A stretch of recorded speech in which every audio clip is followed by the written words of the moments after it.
1500 മുകളിൽ എംപ്ലോയീസ് ഉള്ള ഒരു കമ്പനിയുടെ ഫിനാൻസ് ടീമിലാണ് ഞാൻ വർക്ക് ചെയ്യുന്നത്. ഞാൻ ഏറ്റവും കൂടുതൽ എംപ്ലോയീസിൻ്റെ അടുത്ത് ഫേസ് ചെയ്യുന്ന ക്വസ്റ്റ്യൻ, ഞാൻ ഇൻകം ടാക്സ് ഫയൽ ചെയ്യേണ്ട ആവശ്യമുണ്ടോ? എനിക്ക് ടാക്സ് ഒന്നും വരുന്നില്ലല്ലോ, പിന്നെ എന്തിനാണ് ഞാൻ ഇൻകം ടാക്സ് ഫയൽ ചെയ്യേണ്ടത് എന്നുള്ളതാണ്. ഈ ഒരു ചോദ്യം വളരെ പ്രസക്തമായിട്ട് നിൽക്കുന്നൊരു സമയമാണിപ്പോൾ. നമ്മൾ ഫിനാൻഷ്യൽ ഇയർ 25-26 കഴിഞ്ഞ് നമ്മൾ അതിൻ്റെ ഇൻകം ടാക്സ് റിട്ടേൺ ഫയൽ ചെയ്യേണ്ട ഒരു പീരീഡാണ്. എപ്പോഴാണ് ഇൻകം ടാക്സ് റിട്ടേൺ ഫയൽ ചെയ്യേണ്ടത്? ഇത് ആർക്കൊക്കെ ആപ്ലിക്കബിൾ ആണ്? ഏത് ഇൻകം ടാക്സ് റിട്ടേൺ ഫോമുകളാണ് നമ്മൾ ഫയൽ ചെയ്യേണ്ടത് എന്നുള്ളതിനെക്കുറിച്ചാണ് നമ്മൾ ഇന്നത്തെ വീഡിയോയിൽ നമ്മൾ സംസാരിക്കാൻ പോകുന്നത്. ഇത് ഇൻകം ടാക്സ് റിട്ടേണിനെ കുറിച്ച് നമ്മൾ സംസാരിക്കുന്ന വീഡിയോകളുടെ ആദ്യത്തെ പാർട്ട് മാത്രമാണ്. ആരൊക്കെ ഇൻകം ടാക്സ് റിട്ടേൺ ഫയൽ ചെയ്യണം? ഇൻകം ടാക്സ് റിട്ടേൺ ആർക്കൊക്കെ ആപ്ലിക്കബിൾ ആണ്? നമുക്ക് ആദ്യം അതിലേക്കൊന്ന് നോക്കാം. ആദ്യം തന്നെ നിങ്ങളുടെ ഇൻകം ബേസിക് എക്സംഷൻ ലിമിറ്റിന് മുകളിലാണെങ്കിൽ നിങ്ങൾ മാൻഡേറ്ററി ആയിട്ട് ഇൻകം ടാക്സ് റിട്ടേൺ ഫയൽ ചെയ്യാൻ ബാധ്യസ്ഥരാണ്. നിങ്ങൾക്ക് ടാക്സ് വരുന്നുണ്ടോ ഇല്ലയോ എന്നുള്ളത് സെക്കൻഡറി ആണ്. ബേസിക് എക്സംഷൻ ലിമിറ്റ് എന്ന് പറയുന്നത് ഓൾഡ് റെജീം ഓപ്റ്റ് ചെയ്യുന്നവർക്ക് 2.5 ലക്ഷവും ന്യൂ റെജീം ഓപ്റ്റ് ചെയ്യുന്നവർക്ക് 4 ലക്ഷവുമാണ്. ഒരു സേഫർ സൈഡിന് 4 ലക്ഷം നമ്മൾ എടുത്താൽ തന്നെ ആ ലിമിറ്റിന് മുകളിൽ വന്നു കഴിഞ്ഞാൽ നമ്മൾ ഇൻകം ടാക്സ് റിട്ടേൺ മാൻഡേറ്ററി ആയിട്ട് ഫയൽ ചെയ്യേണ്ടതാണ്. ബേസിക് എക്സംഷൻ ലിമിറ്റിന് മുകളിൽ നിങ്ങൾക്ക് ഇൻകം ഇല്ല എന്ന് വയ്ക്കുക.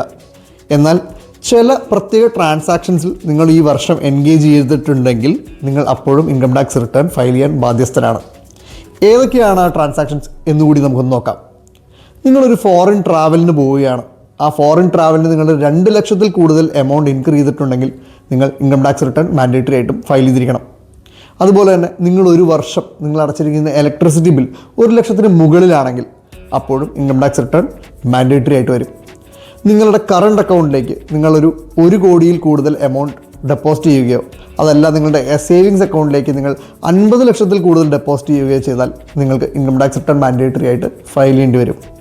നിങ്ങളൊരു ബിസിനസ്സുകാരനാണെങ്കിൽ നിങ്ങളൊരു ടേൺ ഓവർ 60 ലക്ഷത്തിന് മുകളിലോ അതല്ല നിങ്ങളൊരു പ്രൊഫഷണൽ സർവീസ് കൊടുക്കുന്ന ഒരു വ്യക്തിയാണെന്നുണ്ടെങ്കിൽ നിങ്ങളുടെ ഇൻകം ഒരു 10 ലക്ഷത്തിന് മുകളിലോ ആണെങ്കിൽ നിങ്ങൾ ഇൻകം ടാക്സ് റിട്ടേൺ മാൻഡേറ്ററി ആയിട്ട് ഫയൽ ചെയ്യേണ്ടി വരും. ഈ പറഞ്ഞ 2 കാറ്റഗറിയിലും നിങ്ങൾക്ക് ആപ്ലിക്കബിലിറ്റി ഇല്ല എന്ന് വിചാരിക്കുക. ഇനി നിങ്ങളുടെ കയ്യിൽ നിന്ന് ചിലപ്പോൾ നിങ്ങൾക്ക് വരുമാനം തരുന്നവർ ടാക്സ് ഡിഡക്റ്റ് ചെയ്തിട്ടുണ്ടാവാം. ഒരു ഉദാഹരണം പറയുകയാണെങ്കിൽ നിങ്ങൾക്ക് ഒരു FD ഉണ്ടെന്ന് വിചാരിക്കുക. ആ FDയിൽ നിന്ന് നിങ്ങൾക്ക് വലിയൊരു എമൗണ്ട് ഇൻട്രസ്റ്റ് ആയിട്ട് കിട്ടുന്നുണ്ട് എന്നും വിചാരിക്കുക. ആ ഇൻട്രസ്റ്റ് ബാങ്കിൽ നിന്ന് തരുന്നതിന് മുൻപ് നിങ്ങൾക്ക് TDS പിടിച്ചിട്ടുണ്ടാവും. ആ TDS നിങ്ങൾക്ക് റീഫണ്ടായിട്ട് ക്ലെയിം ചെയ്യണമെങ്കിൽ നിങ്ങൾ ഇൻകം ടാക്സ് റിട്ടേൺ ഫയൽ ചെയ്യണം. അതുപോലെ തന്നെ നിങ്ങൾ 10 ലക്ഷത്തിന് മുകളിലുള്ള ഒരു വാഹനം നിങ്ങൾ വാങ്ങിക്കുകയാണെങ്കിൽ നിങ്ങൾ ഏത് കമ്പനിയിൽ നിന്നാണോ വാങ്ങിക്കുന്നത് അവർ നിങ്ങളുടെ അടുത്ത് TCS കളക്ട് ചെയ്യുന്നതാണ്. ഈ TCS TDS പോലെ തന്നെ നിങ്ങൾക്ക് റീഫണ്ട് ക്ലെയിം ചെയ്യാവുന്നതാണ്. അതിനും നിങ്ങൾ ഇൻകം ടാക്സ് റിട്ടേൺ ഫയൽ ചെയ്യണം. ഇൻകം ടാക്സ് റിട്ടേൺ ഫയൽ ചെയ്യേണ്ടത് ആപ്ലിക്കബിൾ ആണ് എന്നുണ്ടെങ്കിൽ നിങ്ങൾ അടുത്തതായിട്ട് അന്വേഷിക്കേണ്ടത് നിങ്ങൾ ഏത് ഇൻകം ടാക്സ് റിട്ടേൺ ഫോമാണ് ഫയൽ ചെയ്യേണ്ടത് എന്നുള്ളതാണ്. ITR 1, 2 അങ്ങനെ നിരവധി ഫോമുകൾ ഇൻകം ടാക്സ് റിട്ടേണിലുണ്ട്. ITR 1 ആർക്കാണ് ആപ്ലിക്കബിൾ എന്നുള്ളത് നമുക്ക് ആദ്യം നോക്കാം.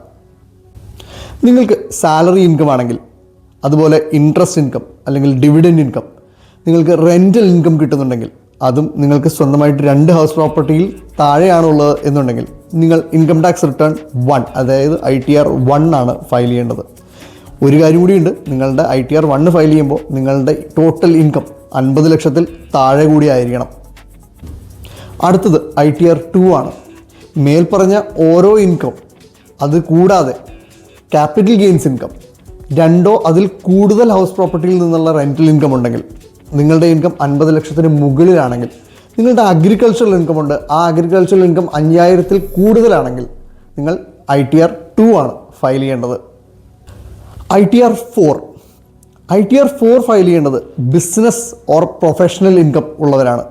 നമ്മൾ നേരത്തെ സംസാരിച്ച പോലെ നിങ്ങളുടെ ബിസിനസ് ഇൻകം 60 ലക്ഷത്തിന് മുകളിലാണെങ്കിൽ, അതല്ലെങ്കിൽ നിങ്ങളുടെ പ്രൊഫഷണൽ ഇൻകം 10 ലക്ഷത്തിന് മുകളിലാണെങ്കിൽ നിങ്ങൾ മാൻഡേറ്ററി ആയിട്ട് ഇൻകം ടാക്സ് റിട്ടേൺ ഫയൽ ചെയ്യുകയും അത് ITR 4 തന്നെ ഫയൽ ചെയ്യുകയും വേണം. നിങ്ങളുടെ ITR എപ്പോൾ ഫയൽ ചെയ്യണം? അതാണ് അടുത്ത മെയിൻ ക്വസ്റ്റ്യൻ. നിങ്ങളുടെ ITR നിങ്ങൾ ഫയൽ ചെയ്യുമ്പോൾ നിങ്ങൾക്ക് ഓഡിറ്റ് ആപ്ലിക്കബിൾ അല്ല എന്നുണ്ടെങ്കിൽ ITR 1, ITR 2 ആൻഡ് ITR 4 നിങ്ങൾക്ക് ജൂലൈ 31 മുൻപായിട്ട് ഫയൽ ചെയ്യേണ്ടതാണ്.